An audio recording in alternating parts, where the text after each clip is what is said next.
Hello বন্ধুরা, অভিজ্ঞান education YouTube চ্যানেলে তোমাদের প্রত্যেককে স্বাগত জানাই। বন্ধুরা, সামনেই তো প্রাইমারির ইন্টারভিউ হতে চলেছে। তা তোমরা যারা প্রাইমারিতে ইন্টারভিউ দেবে, আজকের ক্লাসটা তোমাদের জন্য ভীষণভাবে গুরুত্বপূর্ণ হতে চলেছে। কারণ আজকের ক্লাসে আমি তোমাদেরকে প্রাইমারি ইন্টারভিউয়ের জন্য মোস্ট ইম্পর্টেন্ট বেশ কিছু গুরুত্বপূর্ণ প্রশ্ন উত্তর তোমাদের সাথে আলোচনা করে দেব। যাতে করে তোমাদের প্রাইমারি ইন্টারভিউয়ের প্রস্তুতিটা আরো মজবুত হয়ে ওঠে। তোমরা দেখতে পাচ্ছ আজকে আমি তোমাদের জন্য নিয়ে এসেছি প্রাইমারি ইন্টারভিউয়ের আরো একটি ক্লাস। আজকে আমরা মূলত আলোচনা করব সর্বশিক্ষা অভিযান নিয়ে। প্রাথমিক শিক্ষায় সর্বশিক্ষা অভিযান, এটা হচ্ছে আজকের আলোচ্য বিষয়। আজকের ভিডিওতে তোমরা কি জানতে পারবে? আজকের ভিডিওতে এই সমস্ত প্রশ্নের উত্তর তোমরা পেয়ে যাবে। সর্বশিক্ষা অভিযান জিনিসটা আসলে কি, সেটা তোমরা জানতে পারবে। অর্থাৎ সর্বশিক্ষা অভিযান ডেফিনেশনটা তোমরা পাবে। সর্বশিক্ষা অভিযান সেটা কবে চালু হয়েছিল? এই যে সর্বশিক্ষা মিশন, এটা কবে চালু হয়েছিল পশ্চিমবঙ্গে বা ভারতবর্ষে কবে চালু হয়েছিল? সেই প্রশ্নের উত্তর তোমরা পেয়ে যাবে। তোমরা জানতে পারবে সর্বশিক্ষা অভিযানের যে মূল উদ্দেশ্য, সেটা কি ছিল? কি উদ্দেশ্য নিয়ে সর্বশিক্ষা অভিযান চালু হয়েছিল? কোন আইন সর্বশিক্ষা অভিযানের সাথে যুক্ত? সেটাও তোমরা আজকের ভিডিওতে জানতে পারবে। সেই সাথে তোমাদেরকে আমি জানাবো, শিক্ষক হিসাবে সর্বশিক্ষা অভিযানে আপনার ভূমিকা কি?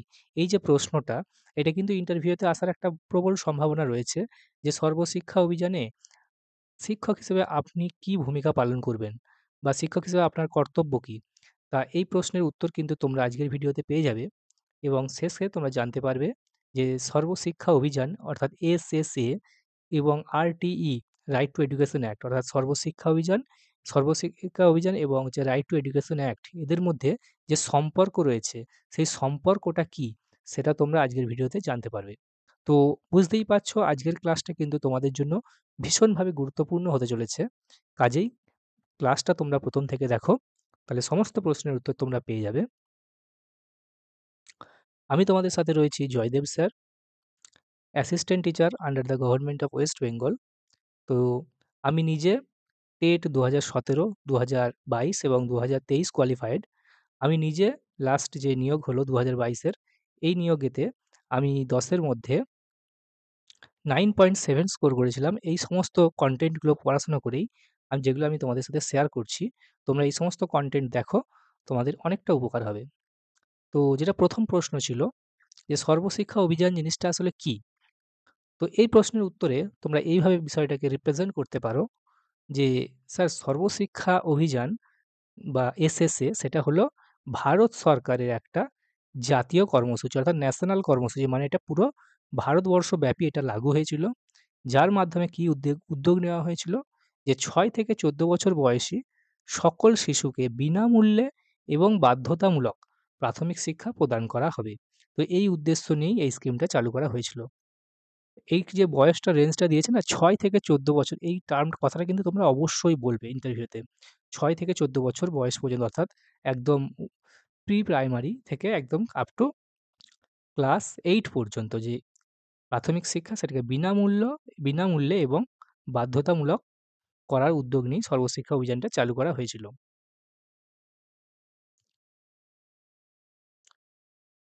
তাই এর পরের যেই প্রশ্নটা রয়েছে সেটাও খুবই ইম্পোর্টেন্ট, যে এই সর্বশিক্ষা অভিযান বা সর্বশিক্ষা মিশন এটা কবে চালু হয়? এটা চালু হয়েছিল ২০০১ সালে এবং সর্বশিক্ষা অভিযানটাকে ভারতবর্ষব্যাপী এটাকে চালু করা হয়েছিল। পরের প্রশ্নটা হচ্ছে সর্বশিক্ষা অভিযানের মূল উদ্দেশ্যটা কি ছিল? সর্বশিক্ষা অভিযানের যে উদ্দেশ্যগুলো ছিল সেটা একাধিক উদ্দেশ্য ছিল। এটাও খুবই একটা ইম্পোর্টেন্ট প্রশ্ন যে সর্বশিক্ষা অভিযানের উদ্দেশ্যটা কি ছিল? এর উদ্দেশ্যগুলো অনেকগুলি ছিল উদ্দেশ্য। প্রথমত ছিল সকল শিশুকে বিদ্যালয়েতে ভর্তি করা।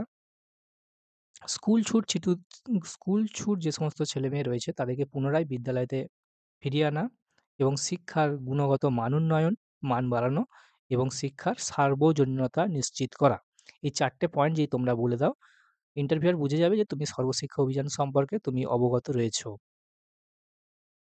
তো চলো পরেরটা দেখি। পরের প্রশ্নটা বলছে, এটা একটা খুব ইম্পোর্টেন্ট প্রশ্ন। অনেকেই এটা জানে না যে কোন আইন সর্বশিক্ষা অভিযানের সাথে যুক্ত। সর্বশিক্ষা অভিযানের সাথে একটা আইন যুক্ত রয়েছে, সেটা হচ্ছে শিক্ষার অধিকার আইন, অর্থাৎ রাইট টু এডুকেশন অ্যাক্ট। যেটা ২০০৯ সালে কার্যকর করা হয়েছিল। ২০০৯ ২০০৯ তে এটা লাগু হয়েছিল এবং কার্যকর হয়েছিল ২০১০ এর এপ্রিলের 1 এপ্রিল। তো রাইট টু এডুকেশন অ্যাক্ট এটা সর্বশিক্ষা অভিযানের সাথে যুক্ত। তো আরটিই অ্যাক্ট ২০০৯ এই বিষয়ে তোমরা চাইলে আমি একটা সেপারেট ভিডিও বানিয়ে দেবো। তোমরা যদি ইন্টারেস্টেড থেকে থাকো, জানতে চাও, আমাকে কমেন্ট করবে। আরটিই অ্যাক্ট সংক্রান্ত যত রকমের প্রশ্ন হতে পারে আমি সব আলোচনা করে দেব। দেখো পরেরটা, পশ্চিমবঙ্গের সর্বশিক্ষা অভিযানের লক্ষ্য কী ছিল? পশ্চিমবঙ্গের সর্বশিক্ষা অভিযান যে উদ্দেশ্য নিয়ে চালু করা হয়েছিল, সেই উদ্দেশ্যগুলো আমরা যদি বলতে চাই সেটা হচ্ছে 100% ভর্তি নিশ্চিত করা। অর্থাৎ শিশু শিক্ষার্থীদেরকে বিদ্যালয়েতে ১০০% অর্থাৎ প্রত্যেক ছেলেমেয়েকেই বিদ্যালয়ে ভর্তিটা নিশ্চিত করা। ড্রপ আউট রেটটা কমানো, অর্থাৎ স্কুল ছুটটা কমানো। বিদ্যালয়ে পরিকাঠামোর উন্নয়ন ঘটানো।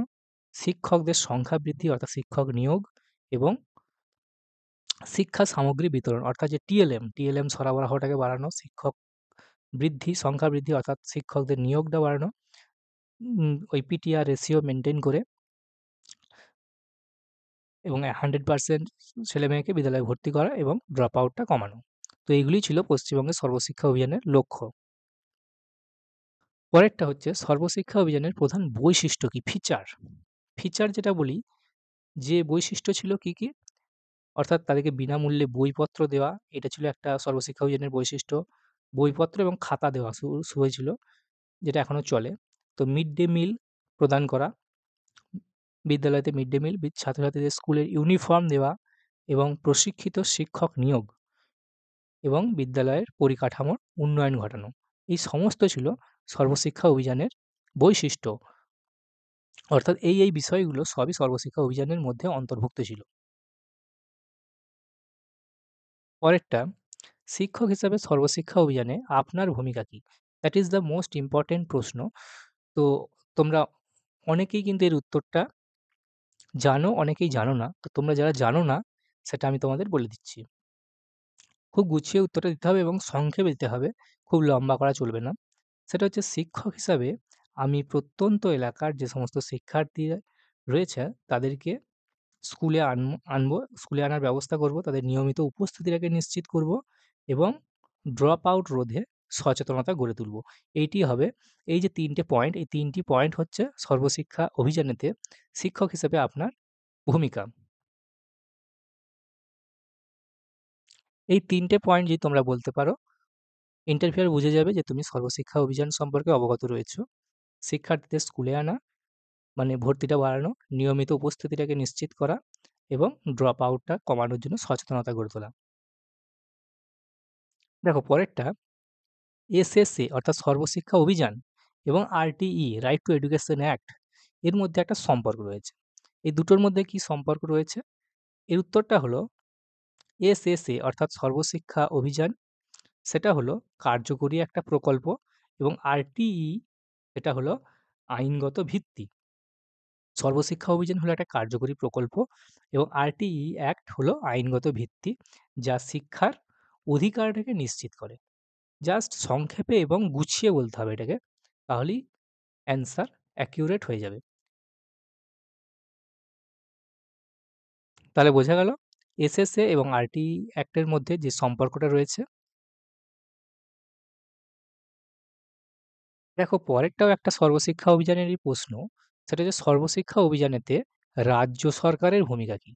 তো রাজ্য সরকার অর্থাৎ স্টেট গভর্নমেন্টের ভূমিকা কী হতে পারে? এটা, এই বিষয়ে তোমার মতামত যদি চাওয়া হয়, তুমি এটা বলতে পারো এইভাবে যে রাজ্য সরকারের ভূমিকাটা হতে পারে স্কুল নির্মাণ, শিক্ষক নিয়োগ, প্রশিক্ষণ প্রদান অর্থাৎ টিচারদের প্রশিক্ষণ প্রদান এবং পর্যবেক্ষণ ব্যবস্থা, এই সমস্ত বিষয়গুলোর মান উন্নয়ন অর্থাৎ স্কুলের বিল্ডিং নির্মাণ, শিক্ষক নিয়োগ বাড়ানো, প্রশিক্ষণপ্রাপ্ত শিক্ষক নিয়োগ এবং যারা অপ্রশিক্ষিত রয়েছে তাদেরকে প্রশিক্ষণ প্রদান করা এবং বিদ্যালয়ের পর্যবেক্ষণ ব্যবস্থাটাকে আরও বেটার করে তোলা।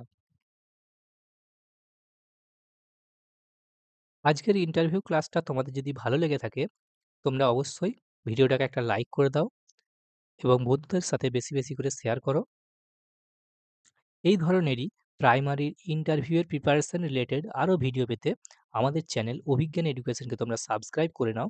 এই চ্যানেলে দেখতে পাচ্ছ আমরা প্রাইমারি ইন্টারভিউ রিলেটেড অনেক ভিডিও আপলোড করেছি। তোমরা এই ভিডিওগুলো দেখে নাও, তোমাদের অনেকটা উপকারে লাগবে। সেই সাথে আমার ইন্টারভিউ এক্সপিরিয়েন্স